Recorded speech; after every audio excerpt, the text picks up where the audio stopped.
Some cards in the Duel Links ban list just should not be there. Either they are very old cards that don't see any play now, or they're new cards that Konami thought might be too broken, so they preemptively put it in the ban list.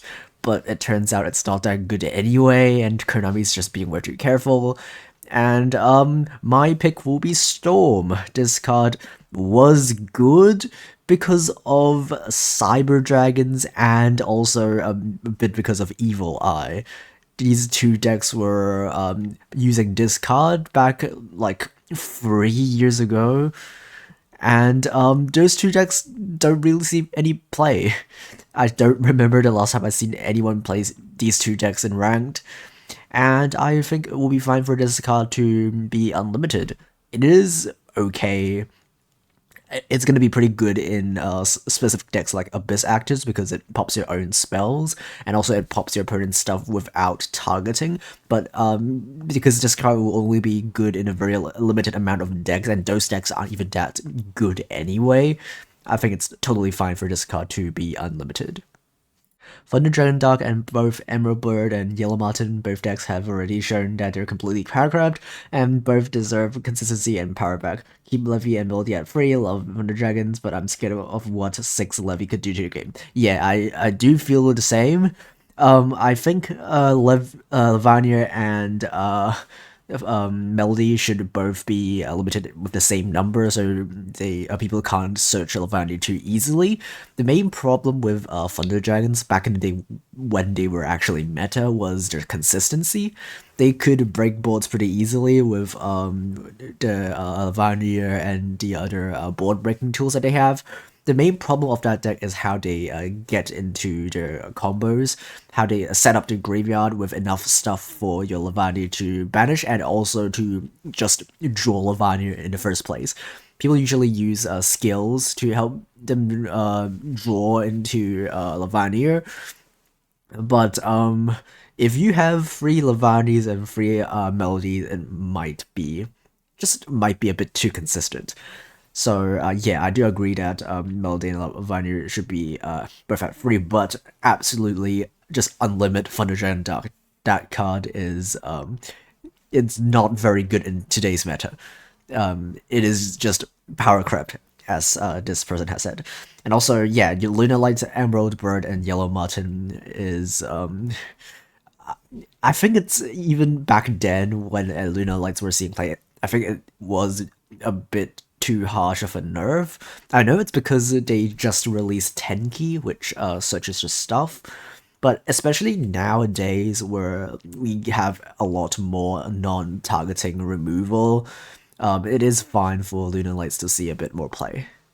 Silent Sword Slash, no reasons to still be at tier after all this time. Yeah, I think, like, the people who use Silent Sword Slash competitively today only use one copy anyway.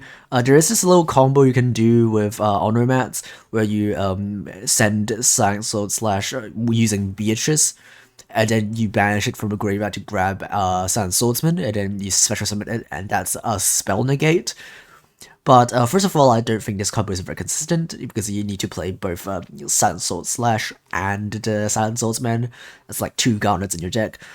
But also, even people who are trying to use it competitively don't even use multiple copies of that card. And yeah, this card is limited very, very early on in the game, and I think it is totally fine for this card to be unlimited. I think they can nerf cards like Woodland Sprite or Type 0 Magic Crusher or Revolution if they would just give them the burn nerf. I think they could just leave the ban list without any nerfs because, like, okay, Woodland Sprite was used in a FTK deck back in the day, but the main problem of that deck was, I think it was always because of Bamboo Swords and not necessarily Woodland Sprite.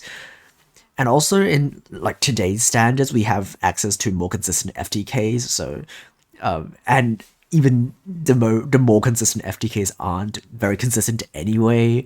So, I think even if like Woodland Sprite will be unlimited, it's just gonna be a part of a very inconsistent FTK combo. So I think that's okay. No one's gonna play it. And also, Type 0 Magic Crusher was an attempt to stop people from playing Witchcrafters when they were meta, but again, I don't remember the last time I seen a Witchcrafter player in ranked. And even with more copies of Type 0 Magic Crusher, I don't think people will play Witchcrafters, or even if they do play Witchcrafters, I don't think it is worth playing multiple copies of a Magic Crusher. So yeah, the Dark Lord spell and maybe even the trap. Well, I do think that it's fine if the spell is unlimited, because like the main problem of Dark Lords was always their consistency anyway. Even though with free search spells, you still need ways to get monsters to your field and also draw into your deck, like using cards like Ishel. But Ishel is at 1, so the deck won't be too broken anyway. I know the life point ping effect might trigger a lot of skills, but if those effects trigger skills, I think the problem will lie on the skills instead of the cards that pay life points. So yeah, I think even with like Ishel to 1, no one is even trying to play with Dark Lords in today's meta. So like yeah, I do think if Dark Lords get a little bit more less restriction, it's gonna be completely fine. And the trap, I personally think the trap should stay at 1, but like not I mean like Ishel is at 1, so maybe not at like limit 1, but I don't think the trap should be unlimited just because it promotes stall games with Dark Lords using multiple copies of the trap to continuously gain life points and just drag the game forever. I don't really like that, so maybe the trap shouldn't be allowed in multiple copies. Maybe they should like limit Eggshell to 2, and then maybe the trap to 1, and then maybe the Dark Lord spell to 3 or even unlimited. Or maybe something like Ishel and the spell both to 3 or something. But yeah, I do think Dark Lords could have a bit of a smaller restriction.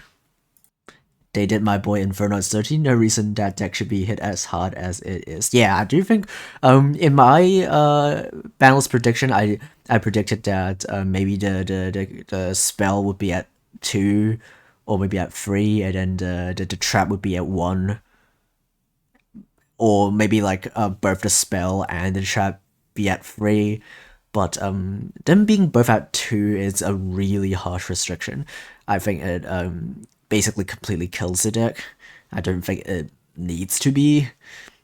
Part of the reason I think it's hit so hard is just because it's a pretty cheap deck, and it's pretty toxic for a lot of players to face against 2 graveyard banishes plus a negate turn 1 using only a single trap.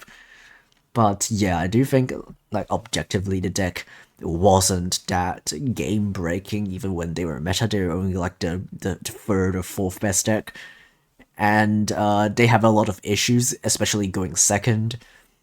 And yeah, I do think Konami doesn't need to hit the Void Feast and the spell that hard. Star Service Sovereignty, or Chair as it's more commonly known. Chair is good in Dark Lord, of course, but for a long time has passed, and that deck is doing nothing now. Star Seraph isn't even the best rank for facilitating engine in the game anymore, or even a very good one, since one interrupt from Brexit. Getting full power stick and chair back would do nothing to the meta, bring back the chair. I think, yeah, I do think this guy has a point. The main problem with stick chair, even back in the day, I don't think it's gonna be like too game breaking now. It's because stick chair is a 2-card combo. You need both stick and chair. You can't have 2 sticks, you can have both 2 chairs. You need a stick and a chair. And you have no ways of switching either of them. You need back in the day you could use the skill, the Mokuba skill that bounces your monster back to your hand. So what you can do is use a special summoning spell to summon the stick, grab a chair, bounce back the stick, and because you haven't used your normal summon yet, you can now do the stick chair combo. But the Mokuba skill, the see you later skill, it's nerfed now. You need a life point cost, so it's not consistent anymore. So even with stick chair both unlimited, I don't think the deck will. A lot of decks will be using this engine as long as see you later is nerfed. And also, yeah, that combo does die to interruptions. Maybe not one. It depends on the type of interruption. If it's like a warning point, it does stop the entire combo. But if it's something like a Book of Moon, you can still make an Xyz using two of your other level 4 monsters, but you won't gain the effect of the stick to pop a card. But yeah, I don't think combos are going to be very good. I do think combos like Honor Mat is a lot better because a single spell could get them access to the entire engine. So if you're gonna do a combo that can be very easily disrupted, I'd rather just have a 1 card combo than a 2 card combo. Desynchro, since it's not a bad card or a useful one, but fortunately these aren't really meta anymore. They should unfree it because it's not worth anything, plus it was fortunately the water that was an issue when using it then. Yeah, I think Desynchro should definitely not be limited at all. That card is only exclusively used in Fortune Ladies, and yeah, that deck isn't very good anyway. And also, they have other draw spells. They have the draw spell that returns banished cards back to the graveyard to draw 2. So yeah, like they have plenty of ways to draw cards. They can even play the Wonder Wand to draw 2 if they really want to. But I think I would like Desynchro to be unlimited, just so I could use it in farm decks rather than competitive decks, because Desynchro is pretty useful in a lot of combos in farm decks to either draw a lot of cards, draw through your deck, or just build up a lot of damage in events like raid duels, because when you desynchro a monster, you can synchro it back again, and then you gain more counters, and you can activate your skills to make your monsters attack 5 times. But yeah, I do think desynchro definitely should be unlimited. And yeah, Witchcraft Holiday, it's been almost 3 years. Witchcrafters have not seen any competitive play like in the past 2, even 3 years since like their stuff were in the ban list, and also Light Soul and stuff are in the ban list, and also Grass was banned. Yeah, Witchcrafters weren't in a very good position for quite a long time, so I think Holiday could get off the list without much of a problem. Honestly, Casada's back to 1 would be fun. I don't think it's gonna be very fun. So, my personal stance on whether or not Casadas should be unlimited is no. I think it should be. I think it should stay banned. It's not that it's still powerful now. It's more because of it's just a very toxic card. It's very easy to make, and also it drags the game for a very long time. And not every deck has an out to it. Even though there are increasing amount of decks that have outs to this card, and also more generic staples that out this card. Cards like IDP don't target and don't destroy, and Girsu doesn't destroy or target. There are plenty of ways to beat over Casitas.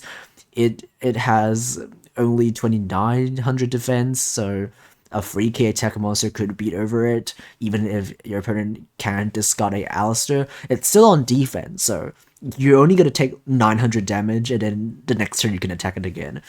So I think it's not because of Casitas not having not because of Casitas being too good in the meta. It's just because I think just promoting these kinds of cards in the meta game is just not very healthy.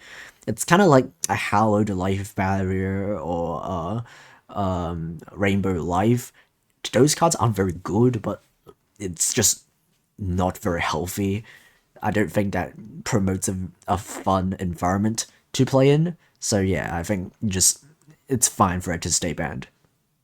So yeah, I'm probably gonna make more posts like these in the future in the YouTube community tab. So be sure to check the community tab, check my posts, and just comment what you think. Thanks for watching. Goodbye.